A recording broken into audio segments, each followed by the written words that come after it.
hora de falarmos sobre a sua saúde. Preste atenção, hein? Uma das complicações de quando o açúcar está descontrolado é o chamado pé diabético. Olha, devido à diabetes, essas feridas demoram mais tempo para cicatrizar que o normal e, por isso, podem causar infecções recorrentes, aumentando, inclusive, o risco de amputação. Os riscos, como se prevenir e tratar, você fica sabendo a partir de agora no Pausa do Café.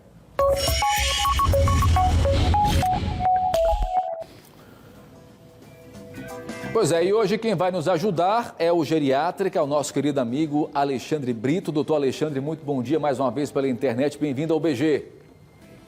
Muito bom dia, é um prazer novamente estar aqui. Bom dia a você, sua equipe e o nosso público.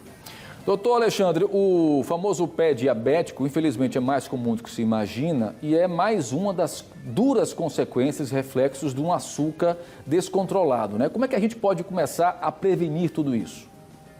Isso, é consequência de uma glicose desequilibrada por longo período, é mais uma complicação do diabetes de longa data, principalmente, e esse descontrole do diabetes, das suas taxas, principalmente da glicose, leva a complicações que vão se sucedendo e se somando, e uma delas é o pé diabético. Decorre principalmente da neuropatia diabética, uma dessas complicações, e do processo de arteriosclerose, que acontece nos membros inferiores. No caso do idoso, acrescenta-se ainda a artropatia diabética, como vocês estão vendo aí na foto. É uma visão de várias situações que acometem a pele, né? Começa no ressecamento da pele, na alteração da forma do pé, principalmente nos idosos, como eu falei, que é a artropatia diabética. Então, essas consequências se somam ao longo do tempo e podem culminar com a baixa perfusão sanguínea e uma alteração na inervação do pé, e podendo precipitar a formação de calosidades e, em sequência, essas feridas de difícil cicatrização, com a possibilidade alta, inclusive, de complicar com amputações e o risco de óbito desses pacientes. O senhor falou aí sobre a questão de uma diabetes um pouco mais longa, mais prolongada, né? Quando se fala de uma diabetes mais longa e prolongada, a gente fala geralmente em quanto tempo, doutor Alexandre? Para você ter uma ideia, a mensuração do tempo em que a fisiopatologia, ou seja, o surgimento dos processos da doença, acontecem até as manifestações clínicas, no diabetes isso é muito inespecífico. Para você ter uma ideia, quando a gente faz o diagnóstico laboratorial de diabetes, o paciente já pode ter as alterações metabólicas há 5 a 10 anos antes. E ao surgirem mesmo de maneira não perceptível, já vem também essas agressões, vamos dizer, ao organismo. Então, o diagnóstico precoce, o mais precoce possível, do diabetes e o diagnóstico das suas alterações, das suas manifestações, isso deve fazer parte de uma busca ativa na consulta, por parte de praticamente todas as especialidades clínicas e por parte também da iniciativa do paciente de sempre estar fazendo a sua avaliação. Mas, claro, a partir de 5, 10 anos do diagnóstico, vamos dizer assim, a partir das manifestações, a gente já tem que estar muito atento às complicações. É muito importante isso porque, assim, via de regra, né, nós, seres humanos, temos uma tendência, infelizmente, muito ruim de apenas buscar um atendimento médico, um auxílio médico, quando a coisa já está num nível muito elevado e aí não há muito o que fazer. Eu digo isso porque o nível de pré-diabetes hoje nas pessoas, e cada vez mais jovens, inclusive, ele é muito alto, né, doutor Alexandre? O senhor pode falar, inclusive, até melhor do que eu.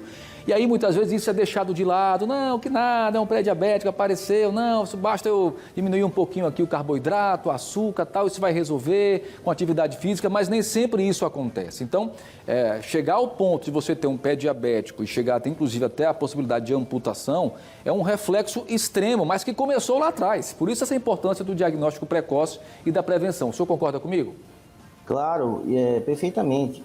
Para você ter uma ideia, a recomendação do tratamento visando o controle melhor do diabetes, ele começa já no pré-diabetes.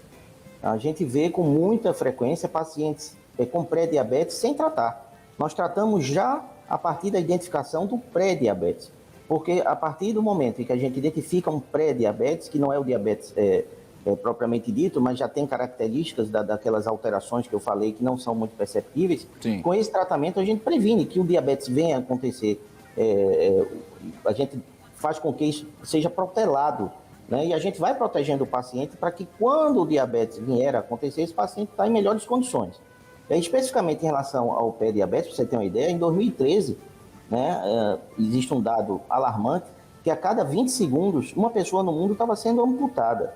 Meu Então, Deus do céu. você imagina esse período de pandemia em que o acesso aos serviços de saúde estão prejudicados por conta de todo esse caos, como esses pacientes não devem estar e o que virá por aí, porque é um tipo de situação que depende muito dos nossos serviços de saúde. E, infelizmente, a gente não tem serviços especializados em pé diabético, porque é uma complicação que, além de trazer muito sofrimento, mata muito, tá? Então, a gente fala pouco, né? A gente diagnostica muito pouco e, por incrível que pareça, me permita, esse diagnóstico do pé diabético, do risco de amputação, ele começa no consultório, num simples exame físico.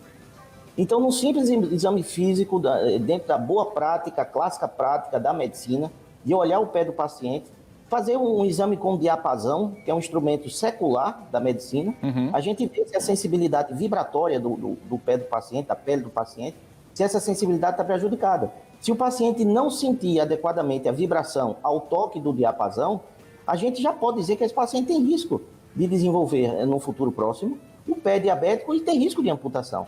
Então, é critério protocolado, cientificamente consensual e já há tempo.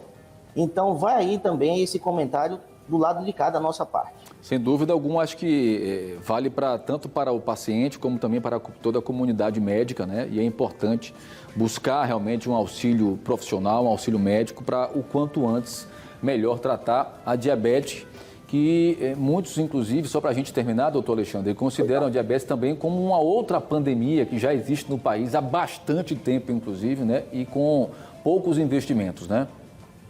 Exatamente. A gente pode fazer uma analogia com o que está acontecendo hoje. Então, sob vários aspectos, se afirma que várias mortes poderiam ser evitadas com algumas atitudes, até mesmo relativamente simples. Pode ser dito isso há décadas para o diabetes, em decorrência de algumas atitudes que deixam de ser adotadas e outras que precisam ser preventivamente adotadas, a gente também deixa morrer muitos pacientes, principalmente idosos, com complicações vasculares e neuropáticas, como o pé diabético, no nosso país, principalmente. Perfeito. Doutor Alexandre Dmytro, mais uma vez, muito obrigado, viu, pelo seu auxílio, sempre muito importante, qualificado aqui, né? Sempre que possível o senhor está aqui nos ajudando, né, nas manhãs do Balanço Geral. E quero lhe agradecer mais uma vez e já lhe convocando para uma próxima oportunidade, viu? Eu que agradeço, o espaço extremamente útil, é de utilidade pública, tá? Agradeço a todos vocês e espero sim em breve estar aqui, já na semana que vem, para a gente continuar esse tema de complicações do diabetes, se vocês me permitirem. Com certeza absoluta, até porque são várias complicações, né? Infelizmente.